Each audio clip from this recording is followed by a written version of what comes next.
jafe-jafe yi làmb am booy dañ koy subir di ko yëg mooy ñu leen di exploiter di leen defloo yoo xam ne neexu leen mooy di leen jaayloo ay di leen jox ay bloc maanaam tey dañ leen di tëggal combat sax te duñ leen jox xaalis ay bloc la leen di fay soo ko nanguwul sa morom nangu ko boo yu bëri dañ koy nangu parce que dañuy bañ a dañuy genre chantage la quoi. mais nag nekkul promoteur yëpp ñoo koy def am na ay promoteurs yu koy def avec la complicité du CNG yëg na ko te bu ñu bëggoon mu dañ day dañ bu ñu bëggoon mu dañ dafay dañ par force parfois mbër yi booyu génération ay ñoom ñaa bu ndaw ak ay ñooñu yëpp seen génération boobu ñi ci ëpp tur rek lañ am ci làmb mais billaay boo fëggoon seen gafa 100 francs sax yoruñu ko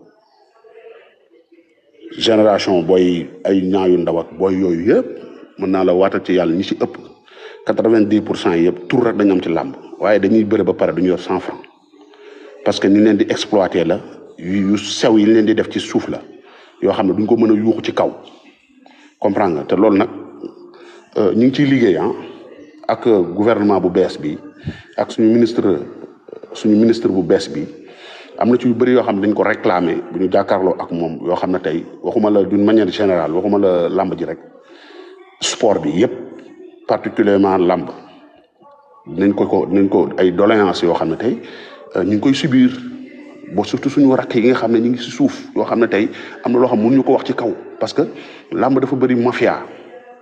làmb dafa bëri gangrène bu nekk ci biir boo xam ne tey ñi ci ëpp intermédiaire le promoteur ak le lutteur ñoo koy def booy dañuy yaakaar ni booy yu mbër yu bëri dañuy yaakaar ni interlocuteurs yi nekk ci diggante gi moom ñoo leen war a yóbbu fenn fi te or que fii seul le travail paye te booy dañoo booy dañ may façon ñaxtu bu ne lañ may woo di ma wax ngir dama bëre ba pare ñu téye sama reliquat ay bloc lañ ma jox yooyu yëpp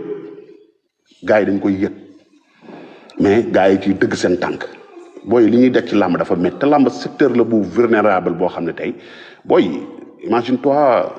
un lutteur qui pèse 130 kilos tey amul benn qualification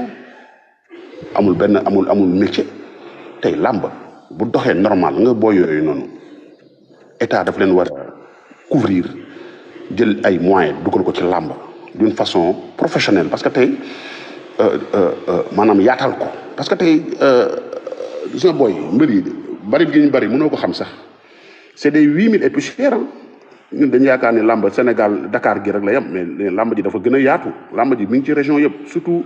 bëre simple booy yu bëri dañ ci gis seen bopp mais tey état bu ko structuré comme il faut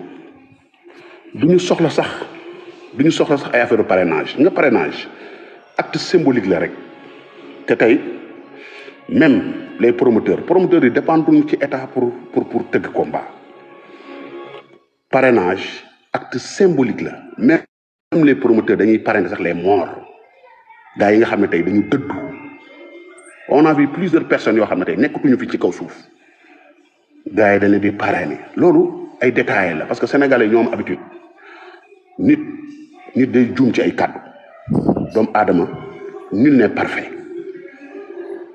parfois nit day juum ci ay wax ay nit di ci profito di ci wax bay exagérer c'est pas bien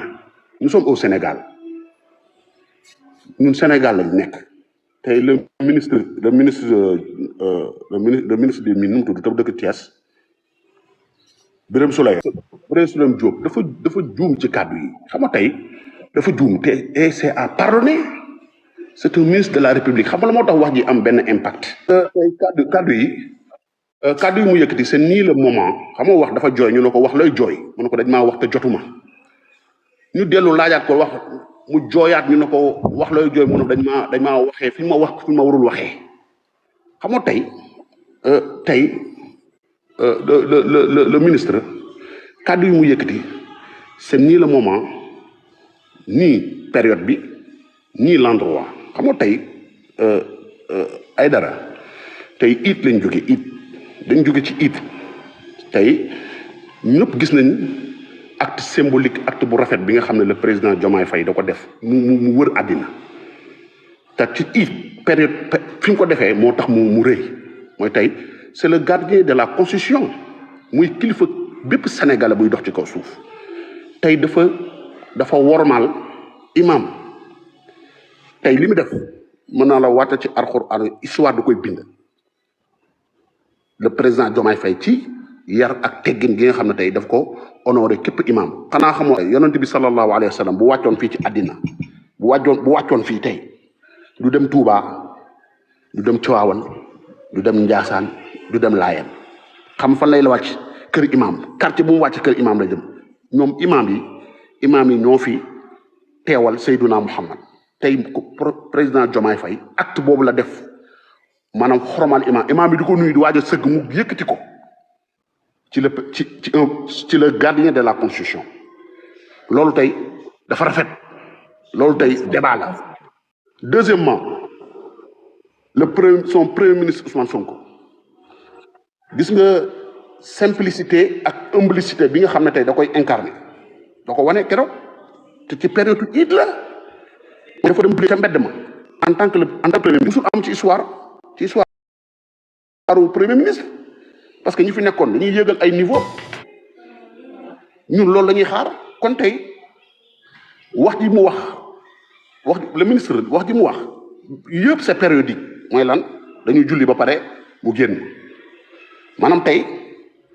lan moo tax wax ji am ñoo xam dañ ciy buruxlu di ci wax ay wax yu dépassé jaru ko dafa juum lu tax mu juum mooy c'est un ministre kàddu yi moom mu yëkkati na non on va plus parrainer sport bi dugg na fi génn fi tey moom personnellement bu nekkul woon un ministre de la république tey bu ko waxee tey du am impact dafa mel ni am na ay nit yoo xam dañ koy jàppee ni dafa stigmatiser parce que tey promoteurs yi basé wuñu ci parrainage pour tëgg combat parce que tey loolu ay kaddu militant la parce que ay dara loolu bu ko keneen waxoon du am impact parce que un ministre de la république benn bi nga nekkee ministre de la république rek dis-toi que ne tey population bi mooy ñi la faraloon ak ñi la faralul ñi bokkoon ak yow ak ñu bokkul ak yow ñooñu ñëpp tey ci argent contribuable ci ñoom sa gafa la ngay fay la ngay jox essence maanaam tey tu travailles pour le peuple bi nga nekkee ministre xaw ma nag bi nga nekkul ministre nekkoo dara non tu as le droit de dire ce que tu veux mais bi nga nekkee ministre rek mooy yow obligation nga nekk pour servir le Sénégal te booy servir Sénégal amul benn pàcc boo naan dinaa def lii wala du ma def lii même kilifa li nga nar a def bul ko wax man waroo ko wax parce que communication yombul ay dara wax yombul parce que tey man fi may waxee mooy li tax wax ji am ampleur yenn nit yu bëri di ci proxlu di ci wax di ci exagérer soxluwul exagérer parce que am na loo xam ne war nañ ko mën a pardonner mais li tax wax bi am impact rek laay wax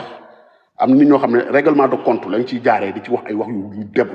débordé et c'est pas bien ñun Sénégal actuellement ni wax jeex na te am nañ confiance ci le président Diomaye Faye bi nga xam ne tey moom la yàlla teg ci bopp réew mi avec son premier ministre parce que tey wax amatul fii mënatuñu excuser kenn ci ay wax te le ministre dafa am lu koy xaar dañ ko jox ministère boo xam ne dafa sensible te koom-koom war fa jugee deuxièmement mu nekk poste boo xam ne tey mënuloo xam sax poste stratégie la boo xoolee ñu ne la tey boo xoolee ñu ne la mine imagine taal mine énergie teg ci kii nu mu tudd 3 ministères la cumulé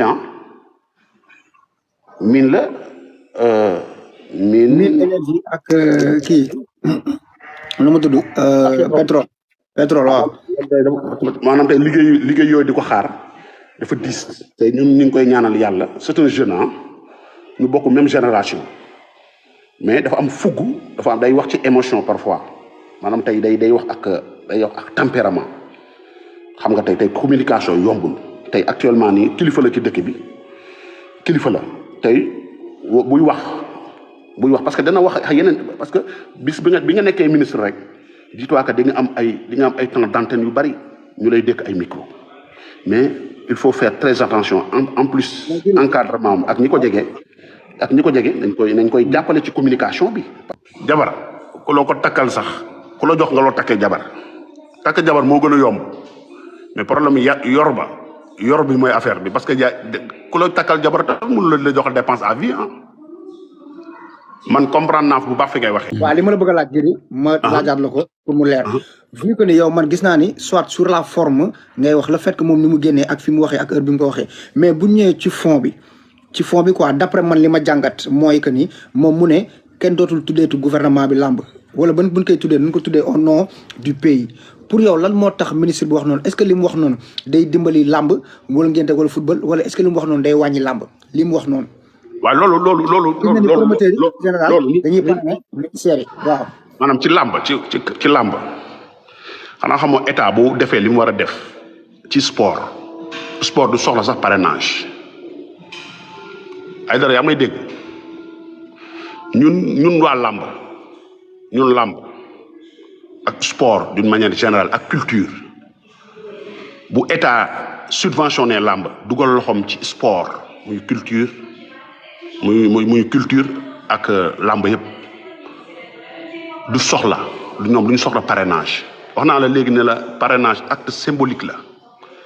même les promoteurs dañuy parrainer sax les morts gars yi nga xam ne dañoo dem àllaaxira newatuñu fi parce que ça veut pas dire que parrainage yaa ngi parrainé koo xam ne da ngay xaar ci moom dara ay dara da ngay nekk ci quartier nekk fa benn bonne volonté di def social di dimbali doomu aadama yi un promoteur boo xam ne yaakaarul ci yow 100 francs honoré la mooy wane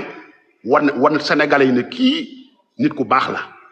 kii nit ku reconnaissant la kii nit kuy dimbali quartier ba mu nekk la li muy def politiciens yi nekk ci biir quartier ba sax du ko def wane la Sénégal parce que les gens dañu yaakaar ni képp koo xam dañ la parrainé fekk nga nekk ci gouvernement wala dara intérêt moo tax am na ñu koy def mais dama ne li ñi ci ëpp les promoteurs même sax dañuy parrainé sax ma jox la exemple Goro Diop c'est un photographe c'est un man jëluma benn défense su promoteur ah parce que moi je suis un lutteur jëluma benn défendre ma kenn mais dama lay wax man li ma dund man xam ko ci làmb am ko ci expérience les gens dañu yaakaar ni parrainage képp kuñ ko def rek mooy intérêt moo tax am na ay mbër yoo xam am na ay promoteurs yoo xam ne dañuy parrainer nit pour yaakaar ci moom dara bu ko defee yow personnellement nga am sa ay moyens nga jàppale promoteur bi am na ñoo xam ne dañ leen di parrainer te 100 francs duñ ko def ci parrainage bi nit ki mooy xam ne yow mi da nga nekk nit kuy jàppale société bi nekk sa biir quartier di dimbali booy yi di jàppale maire yi ci social promoteur bi bokk ak yow koñ wala xam la ñëw am benn bés sargal la tuddee la ko wan Sénégal yi ne kii kat diw la tudd quartier nangam la dëkk ma ngi fay def lu baax nit ñi dañ ko war a xam nit koo xam ne dafa faatu def ci lu rëy ci làmb marqué histoire làmb tey nga sa xel dem ci moom nga na xaaral kii sama bés bii kat danaa ko tuddee moom mais loolu ça n'a rien à voir loolu bokkul ak mais tey ñun fi ñuy xaar gouvernement bu bees bi ñun waa làmb tey ay dara mooy tey sport dafa ànd ak métier ñun dañuy xaar ci état bu bees bi tey mu former ñu mu def sport ak formation au nom des lutteurs ñun suñu général ñun ñi nekk ci kaw booy bi dëkk Géejawaay ñaa bu ndaw seen génération boobu genn wàll gi yëpp tur lañu am ci làmb waaye amuñu ci xaalis ñooñu dañuy xaar état bi former ñu leen parce que tey j'ai des partenaires yu nekk Suisse yu ñëwoon ci biir corps du fii c'est des lutteurs suisses. man de yaakaar naa lu ministre bi wax de man de aw ma ci benn problème parce que man mii wax yow mi man jël naa 5 drapeaux yoo xamante ni nekkul drapeau ministre man yaakaar naa man drapeau yi ma bëri si làmb yëpp musuma jël drapeau ministre mais nit ki su waxee li nga xamante ni moo nekk si moom am na ci droit. dëgg la. mais nguur gi dañoo njaboote ñëpp. dëgg la. ñun ñëpp ñoo njaboote. dëgg la. man sama life man Sonko rek laa bëgg Sonko kese laa xam barki maam Cerno borom daal Sonko moo tax ma xam Diomaye élection yi billaay wallaay taalaay. bëri nga siy morom. man woo nañ ma na ma ay waxu ba muy métti di métti lañ suul tànk yi ne ngeen bopp bi taxaw fi ñu taxaw dëggal suñu bopp si Pastef mais man wax bu jógewul si wax boo xamante ne nii bu jógewul ci Sonko man duma métti quoi wax boo xamante ne nii si Sonko la jógee man laay am lu ma métti mu wax ci wàllu làmb su boobaa damay toog wéet man ñaabu ndaw am lu man naqari dëgg la mais koo xamante ni moom sax moom li mu wax moom la engagé mais moom fa la jugoo ñun Sonko lañ fal moom Diomaye lañ fal. dëgg la ñuy wax ni ñun Sonko ñoo leen fi teg. dëgg la te moom maanaam moom li muy liggéey sax ak waa làmb sax du sax benn bokkuñu sax domaine moom li muy liggéey engagé wul waa làmb engagé wu ko moom du si ministre sport mais luy problème bi jarul détail jarul wax jarul génn di mel. bilaay walaay jaru ko woon de waaye man Sonko kese la ay topp ku dul Sonko man xawma la. bilaay boo fi génnee maanaam suñ mag ñu baax ñi ay ñoom Serigne Touba ñoom El Hadj Malick Sy ñooñu bañ jeex Sonko mooy Sénégal. mooy àdduna. waaw kooku man waaye man kooku rek moom la laay déglu mais dafa am loo xamante ni jarul benn nit di yàbbi wala nga ciy wax wala nga ciy dugal ay loo xamante ni yow mooy la bokku ci. xam nga tey promoteur bi moom moo tëgg làmbam. waa Orange. waaw. dañuy xëy par jour di gagné Sénégal ay milliards waa Orange. ñoom dañoo waroon def dara si làmb ak sport lépp li sport. waaw voilà sa xaalis la yow. sama xaalis la xaalis ay dara la. dëgg la waa Expresso waa Tigo. waa Osan. waaw. ñoom par force dañoo war a dugal seen loxo ci maanaam ci làmb force. mais gouvernement bu bees bi dinañ taxaw si yooyu yëpp xam naa. merci nag léegi nag ñu fa nekkoon. ñoom ñoo bëggoon li nga xamante ni moo nekk français yi. dëgg la. sa waay barki Serigne Touba Mbacke waa Orange lu ñuy génn Sénégal ci par jour mënoo ko compter. mooy débat waa làmb mais pas ay débat ay diw wax na lii wax na lii. dem toog xool ñu dugalee maanaam yow barki Serigne Touba Mbacke Sénégal ngay gis nga nekk maanaam yow nga gis fi maanaam nit di bëre yow nga siiw te yoroo dara parce que xam nga moo tax amuñu sponsor. dëgg la. loolu Sénégal kese la am Sénégal rek ngay gis koo xamante ne nii non booy su ma wax si yow damay siisu sax. non mais ñëwal rek parce que ñaabu ndaw ci yenn moment yi nii nga mun a profité wax li nga xam ne mooy li sa xalaat parce que am bëri na ay promoteur man Sénégal kese ngay gis nit ku si ba ñëpp di ko dégg si àdduna. waaw. mais dañoo war a am sponsor. mooy yoon man mi wax yow mis sama combat bi passé 6 millions billets laa jaay 6 millions billets. dégg ngeen. sama point de presse 800 000 laa ciy fere. dégg nga. fooguma samay sarax ak sama yenn affaire yenn détails ñëwagul de mais man fooguma benn autorité parce que damaa far ci Sonko ba ñëpp xam ne ñaami carrément Sonko la fare. dëgg la. maa ngi la jóg bokk bi waay musuma may 100 francs yéen yu bëri mais dama bëgg maa yu bëri gëm seen bopp xam ne ñoom ñoo mën a amal seen bopp ñoom. il est temps rek lii doy ci doomu aadama. li nga nekk da nga ciy nekk nga liggéey nga fier si nga gëm sa bopp xam yow yaay kan nga rayante. dëgg la. pour may àdduna. lu leer. dëgg la ñaamu ndaw. léegi loolu mooy maanaam réew boo si nekk ku si nekk li ngay yëngu doxal ci li ngay yëngu. te man saa yu amee sama combat damay ñëw ba sama booy ma teg ma ne puisque gan xaalis baa ngi nii lii nii la demee ñu ne ma defal lii dama nga voyage dama nga entraîné dama nga def lii man dama yàgg a toog di wax ne man la moo tax bañ ñaawu ndaw boo ma xoolee nga ne ma fekk 2 ans ma teg si laam lu tax boo xoolee sama xarit doo ko wax sama vidéo boobu mi ngi fépp.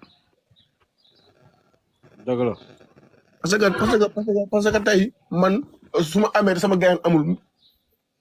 day mel ni amoo. Pigine loolu booy. loolu defet la.